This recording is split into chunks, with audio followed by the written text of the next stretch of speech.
Welcome to the Steel Men Podcast, where we take a 15-minute look at a news story and try to have an honest conversation about it. We're the Steel Men. My name is Will, and with me is Jay. Say hi, Jay. How you doing, Will? Did you know, Jay, that millions of people died in 2018 because of net neutrality not being renewed? And therefore, when they mailed in their votes this year, they all committed voter fraud? You know, that sounds like that crowd. Yeah, I totally believe you, man. Okay. Today, I actually don't know what you're talking about there. Today we'll be talking about recounts and voter fraud. The Trump campaign has all but officially lost the election and is attempting to steal victory from the jaws of defeat by launching several legal challenges in a lot of states.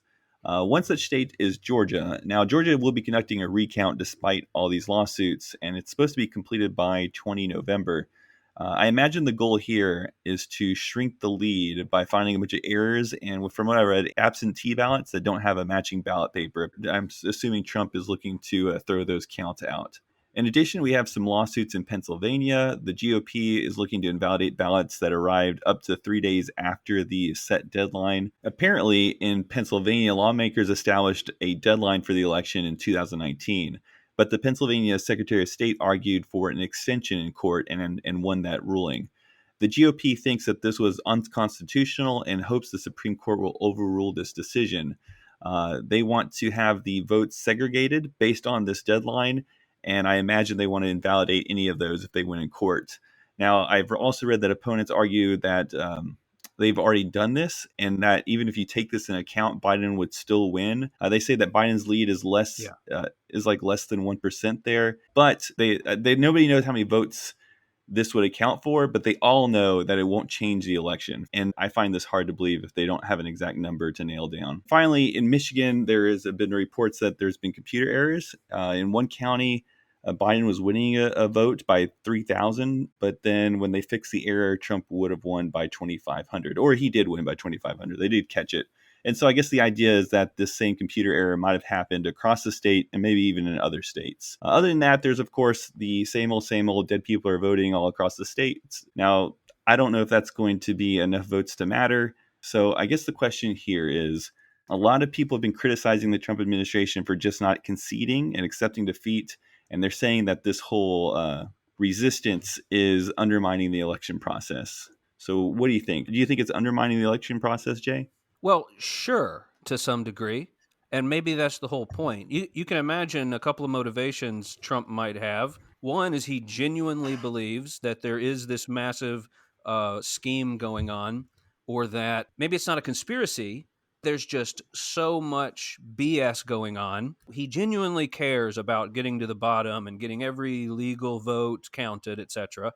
Or he could just be trying to undermine the election in such a way that he at least sows enough doubt that his supporters will go along with him in support of making the election illegitimate. I've speculated on a previous podcast about what the whole plan could end up coming to, but it looks for now to me like this is turning into a conspiracy theory. But as far as undermining the election process, for one, I mean, voter fraud's been going on since there's been voting. You can find instances of it all over the place in many different countries. Every single election, someone tries to cheat. But the thing is, nearly all of it that we found has been these instances where a convicted felon who's not supposed to be able to vote votes, and they catch him and they don't count his vote, and that's the end of it. And that is voter fraud.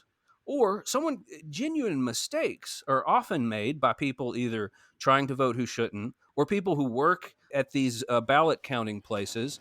They are human beings, and they're counting millions and millions of votes across the country. You better believe there's going to be screw-ups, which is why we should all support, any sort of recount, any sort of investigation going into it. So I just think, of course, there's voter fraud in this election. It would be a shock if there wasn't. It kind of happens all the time, at least on a small scale. There's also going to be people out there who are going to be looking for voter fraud and no doubt seeing it where it may not even exist. And then on top of that, there probably will be bad actors who are making up stories about there being voter fraud and floating them out there. So I guess I come down on two sides of it here. Yeah, let's count all these votes. But look, the system has worked all the way up to this point with some amount of voter fraud. If we don't have good reason to actually chase down some massive scheme that might swing a state or swing the election, then feeding the conspiracy is a dangerous move. So I totally understand the urge to say, knock it off with the shit unless you've got something really, really good. So, Will, let me toss it back to you and ask you this. If there was, say, a DNC conspiracy across many states to rig the election, how many people would it take across all these states, all these voting booths, all these people involved? What are the chances you could pull off something like that? I mean, I guess equal to the chances that the United States brought down the Twin Towers, if you believe that that kind of Yeah, yeah, conspiracy right. theory, without anybody knowing. I always think about that too when you talk about this type of level of conspiracy. And I think back to the Bush days where he couldn't keep one insider quiet who wanted to break out of the administration and write a new book about how corrupt the Bush administration was. They can't stop that, but somehow they can stop the world from finding out that the U.S. brought the towers down, or the Democratic Party can stop people from finding out there was massive election fraud across the U.S. When you have all these different states doing different ways of doing the vote, it is, I would say, near impossible. I mean, the only thing I could think of that would maybe happen is something similar to what happened in Michigan, where there's like a computer error. So I think it is well worth our effort to just investigate those things so that doesn't happen on a bigger field. What does concern me, though, is that people want to say there is no voter fraud. Questioning it is undermining the system. We have to have faith in the system. To me, that's religiousness and blind faith. You don't want to just have faith in the system. You don't want to assume because you don't see any evidence that it doesn't exist. You want to investigate, but these same people also want to criticize people who want to investigate and accuse them of wanting to undermine the process. So I think it's kind of disingenuous from that point of view also. So, I mean, I guess what I would like to focus on then is the refrain that there is no evidence of voter fraud. Do you think that is really the argument they're making, or is there some other argument? And I'll give you two arguments which I think they're making, and tell me what you think. I think when people say there is no evidence of voter fraud, what they mean is there is no voter fraud, which is patently false. Like, it's just not true. There is voter fraud. So then some people say there is no evidence of voter fraud, and what they actually mean is there is voter fraud, but it doesn't matter. What do you think? Should they be more, I guess, nuanced in their argument, or are we just being too pedantic about it and we should just accept their argument that there is no evidence of voter fraud? Well, I would love for the officials to be able to really speak their mind about everything, but maybe that's a little bit too much of a burden to put on somebody to actually say what they really think. So I think the words are curated. I think they're supposed to sound like that because they're technically correct. If there is evidence of voter fraud and you catch someone doing it, then you stopped the voter fraud. Therefore, you have no evidence of voter fraud at that point because there has been no voter fraud. You stopped it. But of course, that doesn't count, what you haven't caught yet. If they do admit, if somebody comes out and says, well, we caught a few people, trying to rig the election, in our county, but we stopped them. That doesn't instill a lot of faith either way. You're damned if you do and damned if you don't. If you admit that there could be voter fraud, you're going to get a lot of shit. And if you just deny it outright, you're going to get shit from people like us. I think they're just making the pragmatic choice to say, look, it's the truth. We don't see any evidence of voter fraud. Until we do, that's what our position is. And they're going to make someone prove it to them. Because also, think about this. These officials, the attorney general of each state or whoever, it looks really bad on them if there is any voter fraud. So it's kind of a self-preservation thing. Well, I really wish I could believe that these political officials had the system in their minds, like they were just trying to protect the system, they're just trying to protect the election, they're trying to protect the faith. But I guess I'm a little bit jaded to that, and I just feel like when I look back at 2016, there was a lot of political officials that were already quick to say that the election was illegitimate for Trump because of Russian interference. Like they were already pushing that storyline a week before the election even happened, and then it really kicked off when Trump won. So I just don't believe these people who say you can't criticize the election because it undermines the process when they were so readily to do it just 4 years ago. And in 4 years from now, I'm sure they'll do the same thing if Trump runs again, or some sort of neophyte of his runs. Well, could you say that there was much more evidence, there was stronger evidence back then for Trump and the whole, whether it was Russia or the Ukraine thing, and there's so little evidence now that it's a different story? No, because at the time when they were first breaking the story, there was no public evidence for anybody to know this. It was all anonymous sources.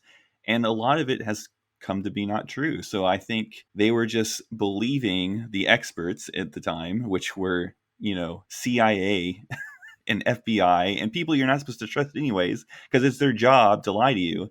They were taking their word for it, and they ran with that story. Yeah, it is hypocritical to if you're the same person who delegitimized the election last time in that way to cry about it being delegitimized in this way now. Definitely hypocritical. But what about there is this aspect to the whole thing when you zoom out and look at the bigger picture of how our whole system works, and it is based on trust. Like enough of us have to trust that things are legitimate. Otherwise, whether it's legitimate or not, if 60% of the country, 70% of the country is now under the impression that things are rigged, you're flirting with disaster there, right? So I guess I don't know. Don't you understand the impulse? If you're objective, right? You're not a partisan. Mhm. That you say, man, we probably shouldn't fuck with how legitimate we think our system is. Of course, I mean, you can still say, hey, we should investigate and we should make sure the system is legitimate. But I don't know, at what point do you say, hey, I'm okay with a little fraud here because I don't want the thing to collapse? Well, I mean, I don't know. I would just argue the opposite, that the system can only exist in a healthy state if you have skepticism of the system, that you're willing to check the system, criticize the system. I mean, I think that's what makes the system work. If you just have blind faith in the system, then you're just putting your chin out there. Well, I agree. Yeah, I mean, there's reason to believe both of these things are concerns. That it's just, I think personally, I'm into the investigation. I think I would risk the illegitimacy of it a little bit in this case with voter fraud because I really don't think it's there. And it'd be nice if there was some sort of investigation and it came back that no, it really is so little of a problem. Because if you get that result, if you investigate and things are true and right, then you've just put another rock in the foundation of our democracy, right? If we make it through that rough time and we all look at it and then we all come to some sort of consensus that, hey, yeah, maybe there's some voter fraud here or there, but it's so little that the election is legitimate, that could be a good thing. So in the end, I guess personally, I'm in favor of just investigating. If somebody wants something investigated, fucking investigate it for them. Well, I think that was pretty good. Any last thoughts? Oh, let me see. I got, let me get to one more thing here. Well, we're out of time.